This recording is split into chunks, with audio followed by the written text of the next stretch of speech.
What, এটা কি দেখলাম? হ্যাঁ গাইজ, ঠিকই দেখছেন, এটা হলো ঢাকা এয়ারপোর্ট, যেটাকে বলা হয় শাহজালাল আন্তর্জাতিক বিমানবন্দর। আজকে আমি সেখানে এসছি আমার উস্তাদের সাথে করে নিয়ে। এখানে একটা ছোট একটা ভাড়া রয়েছে, এখান থেকে আমি যাব আচ্ছা ফরিদপুরে। হ্যাঁ গাইজ, ঠিকই শুনেছেন, আজকে আমি যাব ফরিদপুরে। পাশে আমার উস্তাদ বসে আছে, দেখতে পাচ্ছেন। এখান থেকে আমি ফরিদপুরে যাব, কারণ বিদেশ থেকে একজন আসতেছে, তারে নিয়ে যাব আমি ফরিদপুরে। তাই অনেক দিনকার আশা ছিল এয়ারপোর্ট ধরবো। অলরেডি আমি গাড়ি স্টার্ট দিয়ে ফেলেছি, দেখতে পাচ্ছেন। আমি এয়ারপোর্টের দিকে রওনা দিয়েছি। আমি কুড়িল বিশ্ব রোড, যেটা নাম করে একটা রোড, কুড়িল বিশ্ব রোড নাম করলে চেনা যাবে সবাই। এখান থেকে অল্প কিছুক্ষণের মধ্যে আমি এয়ারপোর্টে পৌঁছে যাব। যেহেতু রাত 1টা বাজে, রাস্তায় খুব একটা জ্যাম নেই, এই জন্য খুব গাড়ি দূরত্বই যাইতেছি। আসলে ফাঁকা রোডে গাড়ি চালিয়ে খুবই মজা, দেখতে পাচ্ছেন। খুব একটা জ্যাম নেই রোডে। এটা যদি দিনমানে হইতো তো আমার এখান থেকে যাইতে প্রায় 2-3 ঘন্টা সময় লাগতো। আমি অল্প কিছুক্ষণের মধ্যে এয়ারপোর্টে যাবো। আমার উস্তাদে জানাই দিল যে সামনে অল্প একটু দূরে, আর কিছুক্ষণের মধ্যে আমি এয়ারপোর্টে চলে যাব। তাই আমরা সাইডে যেটা দেখাইতে আসছি, এটা হলো তৃতীয় টার্মিনাল, যেটা নতুন তৈরি হচ্ছে। এটা সম্পূর্ণ বাইরের সিস্টেমে তৈরি করা হইতেছে। আমি অল্প কিছুক্ষণের মধ্যে ভিতরে প্রবেশ করব, তার জন্য গাড়ি খুব স্পিডে টানতেছি।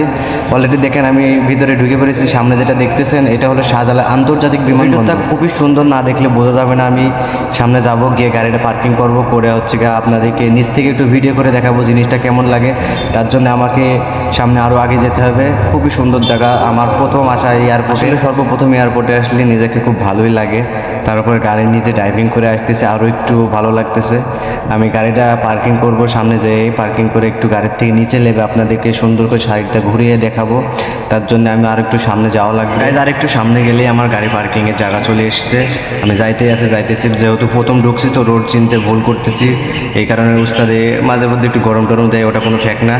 আমি অল্প কিছুক্ষণের মধ্যে দেখেন গাড়ি পার্কিং করবো, করে আপনাদেরকে ভিডিও দেখাবো। অলরেডি আমি গাড়ি পার্কিং করে চলে আসলাম সাইড থেকে দেখুন কত সুন্দর লাগতেছে। আশপাশটা একটু ঘুরিয়ে দেখায়। এখানে প্রচুর গাড়ি, আমার সামনে আমার গাড়ি পার্কিং করা আছে। এটা হলো সেই ঢাকা শাহজালাল আন্তর্জাতিক বিমানবন্দর, যেটা সামনে লেখাই রয়েছে, এটা দ্বিতীয় টার্মিনাল। এখান থেকে মনে হচ্ছে একটু দূরে এয়ারপোর্টটি, বাট এয়ারপোর্টের ভিতরে আছে, তারপরেও মনে হচ্ছে যে একটু দূরে। তার জন্য আমাকে কী করতে হবে, একটু সামনের দিকে আগিয়ে যেতে হবে। এখানে দেখতে পাচ্ছেন যার যার মতো সে প্রচুর ব্যস্ত, তাই আমাকে একটু সামনের দিকে আগিয়ে যেতে হবে। এটা কিন্তু উপরে যাইতেছে, বাট নিচে যাইতেছে। আমরা কিন্তু উপরে যাইনি, একদম নিচ থেকেই ভিডিওটা করতেছি। তার জন্য আমি সামনের দিকে একটু আগিয়ে যাই। সামনে যাওয়ার আগে একটু আশপাশটা আপনাদেরকে ঘুরিয়ে দেখালাম। বাট এখানে আসার জন্য হাঁটতে হাঁটতে আসতে পারবেন না, বাট আমার কাছে গাড়ি ছিল বলেই কিন্তু আজকে আমি ভিতরে প্রবেশ করতে পেরেছি। আর লোক থাকলে পারে তো এমনিতেই আপনি ভিতরে ঢুকে ঘুরে দেখতে পারবেন। তাই একটু সামনের দিকে আগিয়ে গিয়ে দেখি সামনে কত সুন্দর। একদিন আমারও ইচ্ছা ছিল যে এয়ারপোর্ট থেকে আমি প্লেন উঠে কোনো দেশে বেড়াইতে যাব বা কোনো জবের বিষয়ে যাব, সেটা তো কখনো পূরণ হবে কিনা জানিনি। তাই একটু সামনের দিকে আগিয়ে যাই, যদি কপালে থেকে আশাটা পূরণ হইতে পারে।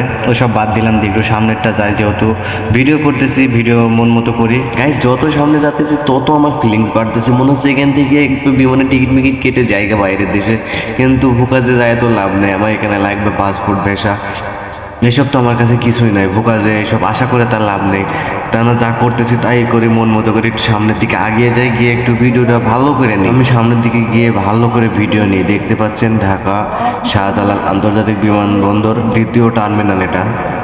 আর রোডের পাশে যেটা দেখালাম সেটা তো আছে তৃতীয়, যেটা তৈরি হইতেছে নতুন করে। ওটা কিন্তু বাইরের সিস্টেম, ওইটা কিন্তু খুব সুন্দর লাগবে যখন তৈরি হয়ে যাবে। যখন তৃতীয় টার্মিনাল তৈরি হয়ে যাবে, যখন তৃতীয় টার্মিনালে ঢুকে ভিডিও নেবো, যেহেতু গাড়ি চালাইতে হয়, একদিন না একদিন তো ঢোকাই লাগবে। এখানে দেখতে পাচ্ছেন প্রচুর মানুষজন আছে, সবাই সবার মতো ব্যস্ত। কেউ ভাইয়ের জন্য, কেউ বাপের জন্য, কেউ মায়ের জন্য, কেউ দাদা দাদির জন্য, সবাই এখানে ওয়েট করছে। দেখতে পাচ্ছেন এখান থেকে কত মানুষ উঁকি মেরে দেখতেছে। ভিতরে তো প্রবেশ করতে হবে, ভিতরেও যাওয়া যাবে যদি আপনার পার্সোনাল কোনো লোক থাকে, তো ভিতরে আপনি গিয়ে দেখতে পারবেন। এখান থেকে সব সিরিয়ালে কত সুন্দর মানুষ বসে রয়েছে, সব কেউ কেউ যাওয়ার জন্য বসে রয়েছে, কেউ কেউ আসছে কারোর জন্য বসে রয়েছে, কারোর জন্য ওয়েট করতেছে, এরকম সব কিছু। দেখেন ওই পিঠিতে যাইতে পারছি না, বাট এই পিঠ থেকে সবাই দেখতেছে। বাট আমি কিন্তু ওই পারে গেছিলাম গাড়ি নিয়ে, আমার যারা আনতে গেছিলাম সে কিন্তু ওই পিঠে দাঁড়িয়েছিল। বাট ওই পিঠে যেহেতু আমি ভিডিও করতে পারিনি, তাই এই পিঠ থেকে আপনাদেরকে দেখিয়েছি। তাই আমি একটু উপরে সুযোগ পেয়েছি, উপরে চলে এসেছি। বাট দেখতে পাচ্ছেন উপর থেকে আরও সুন্দর লাগতেছে। এই সুযোগটা পাওয়ার জন্য আমার বড় ভাইয়ের হাত ধরে উপরে আইছি।